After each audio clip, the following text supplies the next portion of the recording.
Hey everybody, what's going on? Your host AMF1534 here. So I'm sitting here playing this, and then all of a sudden it hits me. I should totally do my testing with my HD PVR on this. It's like the perfect idea. That way I can pretty much knock out two birds with one slab of rock in making sure that everything's working. Plus, I also get to play one of my favorite games of all time and my favorite level of said game. So it's all great from here. This is my first real test of getting to see like actually doing some gameplay with this thing.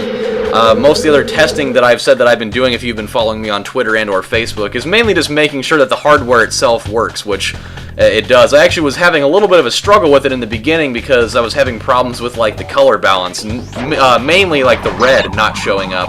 But it looks like we finally got that going. I can see the preview over there in my on my computer screen, so at least we know that everything's going well on the old Western Front there.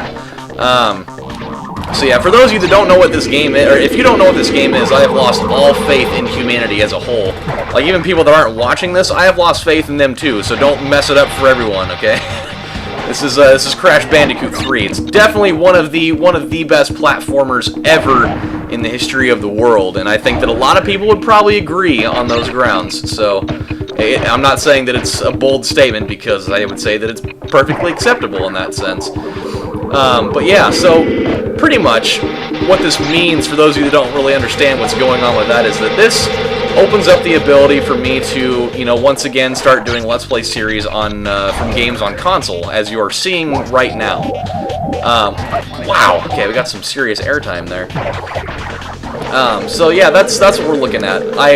Prior to this, I was using a Diamond VC500, but ooh, give me the gold. All right.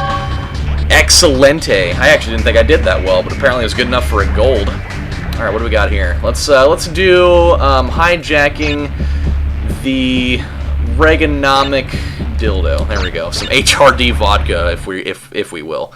So pretty much what happened is my old capture card that I was using, it totally crapped out on me, so I had to buy one of these guys. It took me about a year to do it, but it's pretty awesome so far. I'm already enjoying it thoroughly. So that's what that is. It'll give me the ability to play games like, I don't know, for instance, let's do this level. I like this level. I've already done it, but we can do it anyways. Let's see, games like Crash Bandicoot, obviously, or God of War, co-op series with Lige. I know that there were a lot of people that were enjoying those. Max Payne 3, Future Cop LAPD, Dante's Inferno. I mean, we have a million different options that we can do with this. And now it makes it easier for me to do that instead of having to play all my games on PC, which is fine. I mean, I have no problem with that. But it does, it is nice to be able to switch it up a little bit and, play some newer games, and just not have to, be on my computer quite as much. Here's the only kicker. I'm going to have to learn how to use some new video editing software. What I was using when I was on my VC500 was Pinnacle Studio 15 Ultimate, which at that time was great for what I was using it for. But for some reason, I tried to use it with this, and it just like straight up didn't work at all. I don't even know why that was. It could be just because I had pirated a copy of it, I don't even know.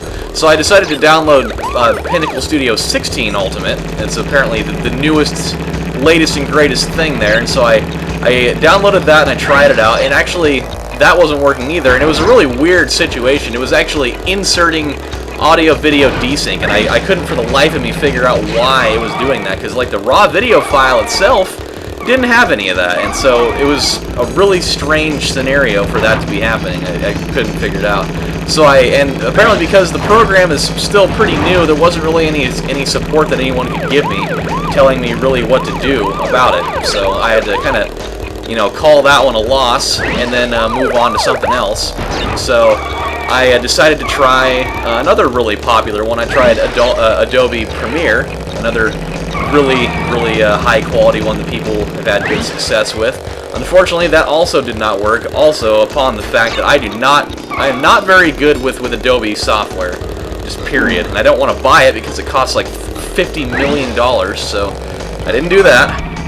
After that, I actually decided to take my shot at, I didn't even get the record on that either. Well, we get to put on her name here. Let's try, let's see, Sexual Laboring Donatello. So I tried Sony Vegas 10. That's another one that people, a lot of YouTubers were doing, and they were saying that was great for editing video. Unfortunately, I couldn't get that to work either. Also, probably because I was trying to pirate one, so that was kind of my own fault. So I had a lot of really bad luck with that in general. Upon that, I decided, well, you know what? This is getting a little bit upsetting.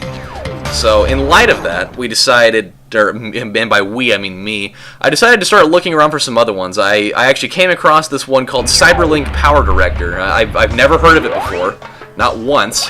I don't know if any of you guys have either, but apparently it was pretty well received, which was a breath of fresh air. I was glad I wasn't getting into.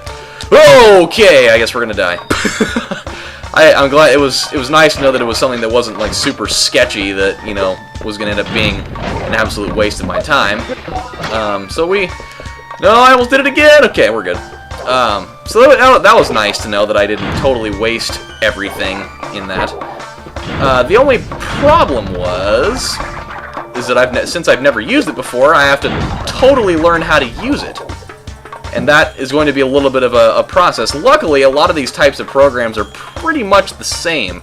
And that's one thing that I'm excited about, is that with a lot of these video editing programs, the only thing that's really different about it is, you know, they'll change the interface a little bit, and they'll change, you know, some of the you know, effects that you can use, but a lot of them, it's pretty much the same concept in general. It's like, well, you know, okay, so you're gonna put your file in, and then from there we're gonna do, you know, this and that and the other, and everything's all good. Oh, come on! I just can't win right now. So that's the only thing I really worry about more than anything else is just being able to make sure that I can get my audio matched up with my video. That's really my big concern. Because of the fact that I am recording my video and audio on 2 different programs, for like my voice and everything, you've got to be kidding me right now. It does make it a little bit more challenging. It's not like Fraps where it condenses it both into one file at the same time, so I don't even have to worry about it. So it is a little bit more of a challenge, but I will figure it out, and I want to make sure that I get familiar with my software before I start up any Let's Play series of anything. So I don't want to still be learning this stuff. Oh my, I'm doing really bad right now. I mean, this is not good. I mean, I know I'm kind of rusty on this, but this is ridiculous. Funny thing about this, now that I mention it, I bought this game on the PlayStation Network for $5.99, which is actually not bad for pricing. The ironic thing about it is that I definitely had a physical copy of this in the back seat of my car that I totally forgot that I had. And so it was literally a gigantic waste of money. Not really a gigantic waste of money, but I mean, that's like almost a full trip to Taco Bell for me. So, probably wouldn't be for a lot of you guys, though, because a lot of you have sales tax. But for me, oh no, don't have any of that. So yeah, $5.99 down the drain, when if I would have just looked in the little, you know, sleeve thing in the back seat, I would have totally realized that I definitely had it there. Okay, don't die, don't die, don't die, thank you. We'll address this in a minute. Just really want to get through this. So yeah, that's pretty much the struggle that we're dealing with today, and by struggle I don't really mean that there's much of one at all. I'm just I'm really glad that we are at this point now where I don't have to keep on working on this stuff. Ooh yeah, we got the gold. I actually did really good on that run. That was one of the best runs I've done of this lately. Okay, how about let's see, undressing a Zamboni's penis. I don't know. I don't really know how you would undress an ice cleaner's penis, but hey, stranger things have happened. UFOs are up in the sky somewhere, so that automatically becomes a little bit weirder than undressing a Zamboni's genitals. So there we go. Alright, well, I've kind of got everything that I need to have done here. I just wanted to make sure that the hardware was working and everything, and now I don't want to keep you guys here all night, but so I'm going to toss this thing into my recording, my editing software right now. It'll be actually the first time I've used it. I just have it sitting on my desktop right now. So we'll get going on that. I'll make sure I get all the levels fixed up, so you know my audio's not drowning out the game and the game's not drowning me out. You know, so we'll get it all fixed up, and then from there we'll keep going. So for those of you that stopped by and watched, thanks for coming by tonight. It's just a test video. So yeah, we'll have some more fun with this in the future. So this is AMF 1534 saying thanks for watching, and I'll see you later. Bye.